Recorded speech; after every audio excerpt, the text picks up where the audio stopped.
What's going on, y'all? It's your boy, Dr. Peyton Vickers. And Dr. Kelsy DeMelo. We only have one mic. You're going to have to just brace with us. Brace with us? Brace and breathe. Brace and breathe. Anyways, we tried to do this, and our dogs are both 100 pounds, and they got in the way. So they're outside for now. Don't worry, fans on and everything. This is take two. Take two. Hopefully there's not a three. Knock on wood. Anyways, so we're going to talk about core. This is a lot of what we could do this 1,000 ways. What we're going to be focusing on is anti-motion, meaning we're going to talk about anti-extension. So this is extension, okay? Anti-extension, anti-lateral flexion. This is lateral flexion. And anti-rotation. Rotation, for those of you who don't know what rotation is. So we're going to talk about those mainly because we do want people to understand what those are. Everyone knows what the motion is for, leg raises and stuff. So we do want to talk about more of the other things. First thing we're going to do is a unilateral farmer's carry. Now, this is a little bit more on the advanced way to do it, so make sure you're starting small. We're going to be using a gallon of water. Last time I said it was a liter. It's a gallon. A gallon, and it weighs 8 pounds. 8 pounds. A gallon of anything in your fridge weighs 8 pounds. So yep, 8 pounds. So start with something like that, which is fine. To give y'all, I'm anywhere between 50 and 70 pounds, depending on how much I'm walking. So you can definitely get up there, but don't start there. We really want to hone in on how you're doing it because you could actually injure yourself pretty easily on this. So unilateral, one side. If it was bilateral, she would have weight in both sides. Okay. Bilateral farmer's carry is great, but at the same time, it's really good for like your traps and stuff. This is more advanced because it's on one side. Now, what she's resisting is lateral flexion. If she completely not let go of this, but if she just completely let go of her resistance, she would go down, okay? So what this does is she is resisting that motion, right? Anti-lateral flexion, not gonna go into lateral flexion. Now here's the thing, actually you can go ahead and walk, yeah. Whenever she's doing this, notice that she's walking straight. She's not kind of letting it do this. A lot of people do that, especially when it gets really heavy. That's what we were talking about earlier. A lot of people, when they get heavy weight, they kind of just, they want to get there. And so they start losing that good form. So make sure you're starting nice and tall, and you're bracing and breathing, and make sure you get that motion down. Whenever you do it as well, we don't want to be an anterior pelvic tilt, right? We don't want to do this. So we want to tuck the booty, okay? Make sure that you're actually utilizing all those muscles as well, so you're bracing, okay? These are great exercises to protect your spine, to stabilize your spine. Next thing, we're going to do a plank. If you don't know what a plank is, well, we're about to find out, but they're pretty common. You're going to see a lot of people do this. A few things. This is going to be on more of the advanced stage as well. There's a few ways that you can regress into this, which is completely fine. If you need to know how to do that, just DM us.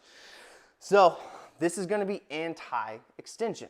Why do I know that? Because she is resisting extension, right? If she lets go, her low back is then going to go into extension. This is anti-extension. You don't want to be way up here. You don't want to be way down here. You want to make sure that you find a good, stable, flat area. Now, you're going to be bracing, breathing the entire time. A lot of times before I do any of these, I'll touch my own core, okay? Proprioceptive feedback. So try to do that. If you have a client, patient, that's a great idea. Before you do anything, always tell them, brace and breathe, shout out Riddle.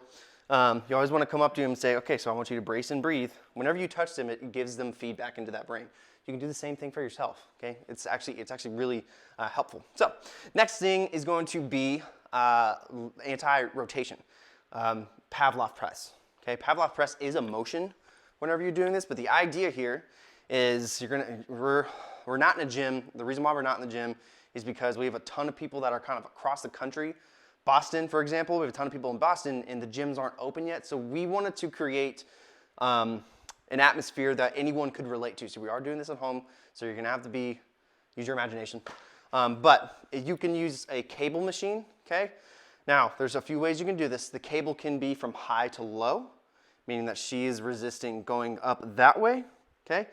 Or low to high, in case she would be resisting that motion, okay? These will actually change the engagement of certain muscles between internal and external, oblique, mainly.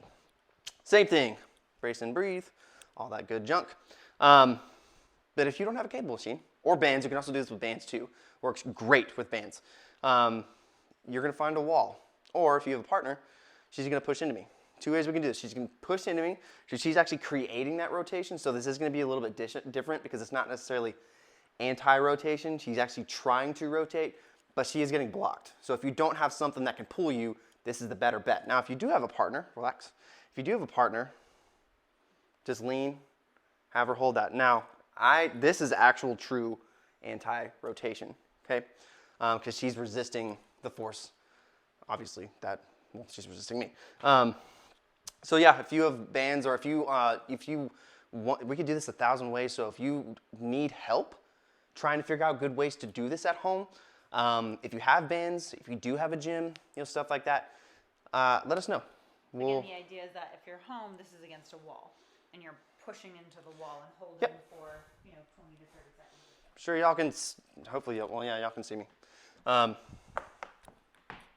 Here, and just push into it. Again, this is going to be different from anti-rotation because you're actually creating that rotation. It's still an isometric contraction. Not perfect, but about 90% there. So yeah, that's kind of the idea. We wanted to focus on the anti-movement patterns because that's really what we wanted to display because her and I are both doctors and we're both coaches.